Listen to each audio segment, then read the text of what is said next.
वो मौत की चाल चलता है।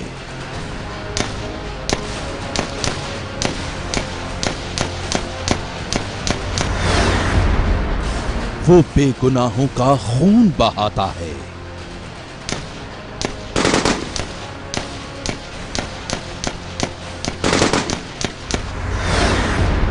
वो इंसानियत का सबसे बड़ा दुश्मन है।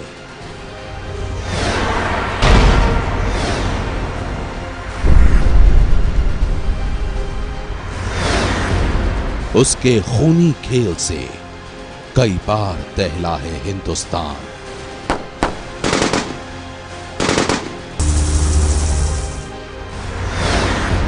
लेकिन अब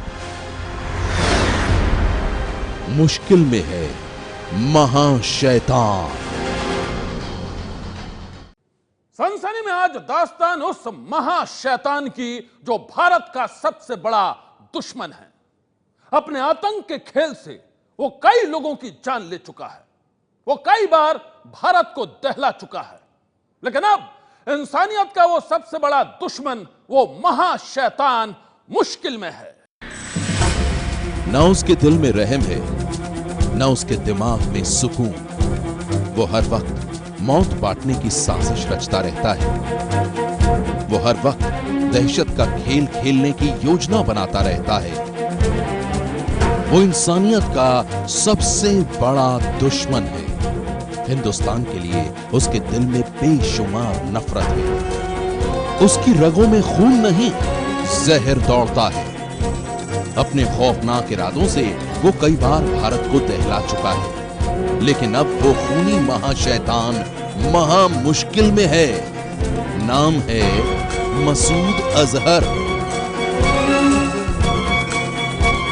जी हां, भारत का दुश्मन नंबर 1 मसूद अजहर भारत की कोशिशों के बाद मुश्किलों से घिर गया है। जिस पाकिस्तान में बैठकर वो बेगुनाहों के खून की प्लानिंग करता है, जिस पाकिस्तान में बैठकर वो भारत को दहलाने की साजिश रचता है, उसी पाकिस्तान में अब मसूद अजहर पर कस गया है शिकंजा।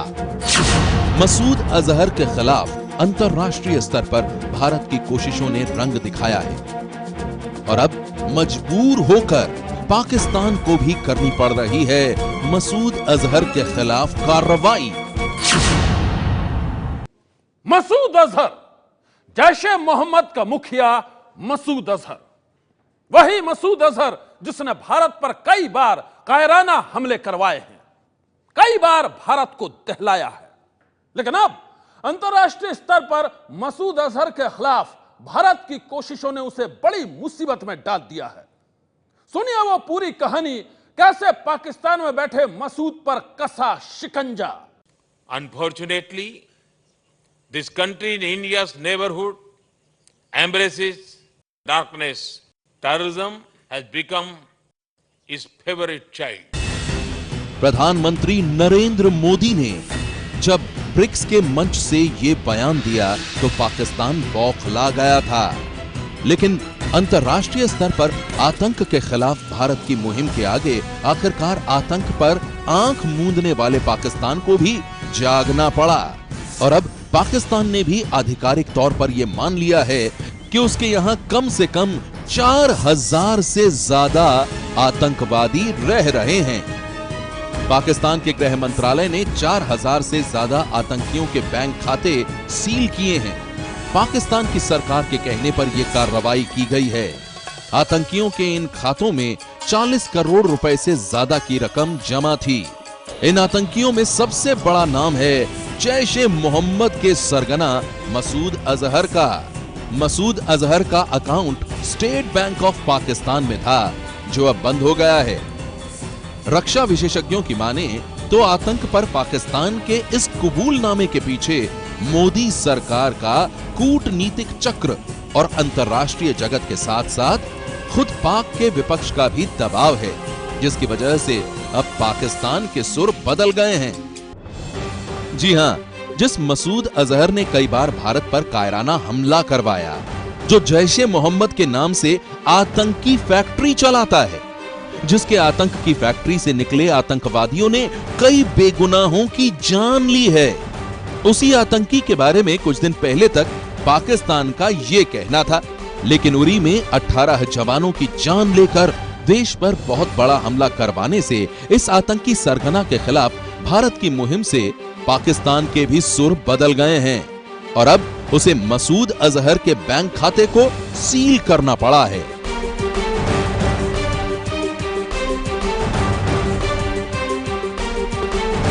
यहां हम आपको यह भी बता दें कि मसूद अजहर वही आतंकी सरगना है जिसे 1999 में कांधार विमान अपहरण कांड के बाद भारत को रिहा करना पड़ा था। तब भारत की मजबूरी थी क्योंकि इंडियन एयरलाइंस की फ्लाइट 814 के 178 यात्रियों को सही सलामत आतंकियों के कब्जे से छुड़ाना था। मसूद अजहर छूट गया, लेकिन उसके बाद मसूद अजहर ने भारत के खिलाफ जो जंग छेड़ी वो आज तक खत्म नहीं हुई है।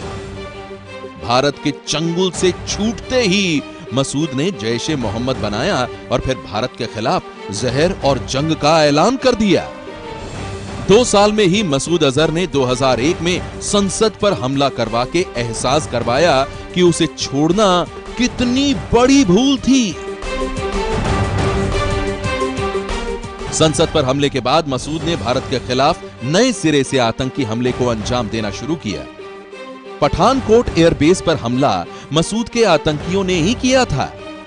पठानकोट के एयरबेस पर खूनी हमले के बाद मसूद ने उरी में सेना मुख्यालय पर भी हमला करवाया। हमले में 18 भारतीय जवानों की जान चली गई और मसूद अजहर भारत का नंबर 1 दुश्मन बन गया। भारत संयुक्त राष्ट्र संघ से मसूद अजहर को आधिकारिक तौर पर आतंकी घोषित करने की मांग कर रहा है, लेकिन पाकिस्तान की शह पर चीन बार बार अड़ंगा डाल रहा है। ऐसे में अब सवाल यह है कि क्या अब चीन की भी मसूद अजहर पर आंखें खुलेंगी? सनसनी के लिए ब्यूरो रिपोर्ट। सनसनी सन्नाटे को चीरती सनसनी जारी है। आगे देखिए एक आर्मी अफसर की खूबसूरत लव स्टोरी का जहरीला अंत। सनसनी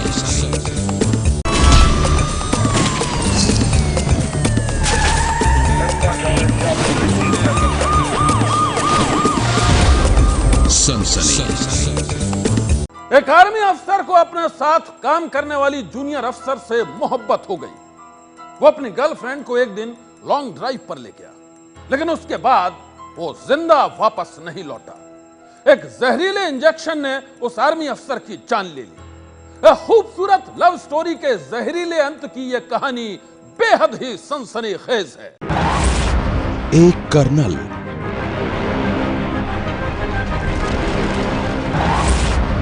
एक हसीना,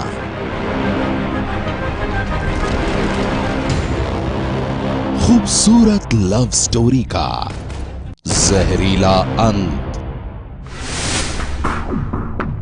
यह खूबसूरत लव स्टोरी शुरू हुई थी मथुरा के आर्मी हॉस्पिटल में। इसी हॉस्पिटल में पिछले 2 सालों से डॉक्टर के रूप में तैनात थे army officer lieutenant colonel GT Jadhav. Army hospital में ही नर्स के रूप में काम करने वाली एक जूनियर ऑफिसर के साथ कर्नल जाधव की दोस्ती हो गई। वक्त बीतने के साथ दोनों की दोस्ती प्यार में बदल गई। कर्नल जाधव पहले से ही शादीशुदा थे, लेकिन वो अपनी जूनियर ऑफिसर के प्यार में पूरी तरह से गिरफ्तार हो गए। मौका मिलते ही वो आर्मी ऑफिसर अपनी गर्लफ्रेंड को लेकर लॉन्ग ड्राइव्स पर निकल जाया करता था।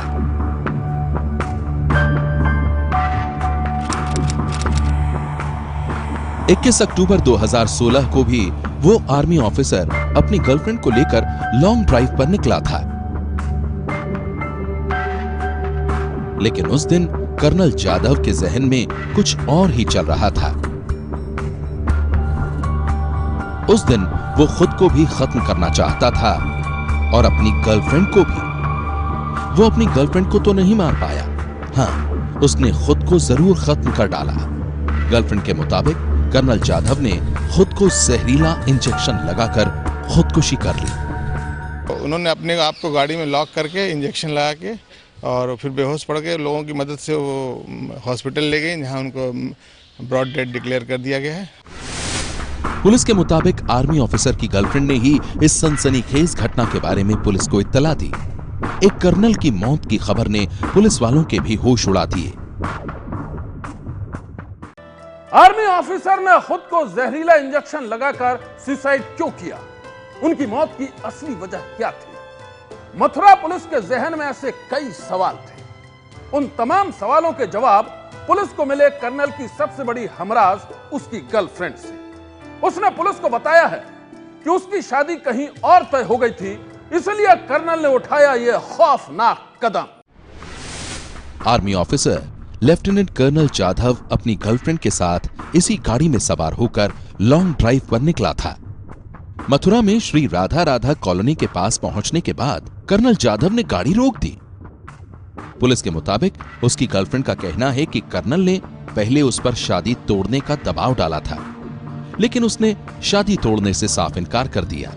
इसके बाद आर्मी ऑफिसर ने अपनी गर्लफ्रेंड से कहा कि साथ जी नहीं सकते तो क्या हुआ, साथ मर तो सकते हैं। लेकिन गर्लफ्रेंड ने आर्मी ऑफिसर के साथ सुसाइड करने से भी इनकार कर दिया। पुलिस के मुताबिक जूनियर ऑफिसर का इल्जाम है कि सुसाइड से इनकार करने पर कर्नल जाधव ने कार के अंदर ही गला दबाकर उसकी हत्या करने की कोशिश की। उसने जैसे तैसे खुद को बचाया और कार से बाहर निकल गई। ये मिलिट्री हॉस्पिटल में काम करने वाली लेफ्टिनेंट एक तहरीर दी है जमुनापुर थाने में कि वो और उनके साथ काम करने वाले लेफ्टिनेंट कर्नल जाधव ये उनकी गाड़ी में बैठ के गए थे और राधा धाम कॉलोनी की तरफ। तो वहाँ पे उन्होंने उनसे कहा कि तुम सुसाइड कर लो, तो उन्होंने रिफ्यूज़ कर दिया तो उन्होंने गला दबाकर उनकी हत्या करने की कोशिश की। इतने में वो गाड़ी से निकल के भागी हैं शोर मचा के।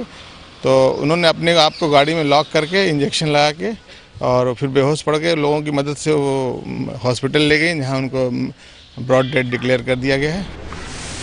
आर्मी ऑफिसर की गर्लफ्रेंड ने पुलिस को बयान दिया है कि वो खुदकुशी की पूरी तैयारी के साथ आया था। जैसे ही वो कार से बाहर निकली, उस अफसर ने खुद को कार के अंदर बंद कर लिया और बैग से जहरीला इंजेक्शन निकालकर खुद को लगा लिया। पुलिस अब यह पता लगा रही है कि कर्नल की मौत किस रासायनिक पदार्थ के इंजेक्शन से हुई है। पुलिस किसी नतीजे पर पहुंचने से पहले इस मामले की जांच हर एंगल से कर रही है। वहीं आर्मी ऑफिसर का परिवार जूनियर ऑफिसर के बयान और पुलिस की कहानी पर सवाल उठा रहा है। सनसनी के लिए मथुरा से सौरभ गौतम की रिपोर्ट। सनसनी। आज की सनसनी में बस इतना ही। आप रहिएगा होशियार। सन्नाटे को चीरती सनसनी फिर देगी दस्तक आपकी दहलीज पर।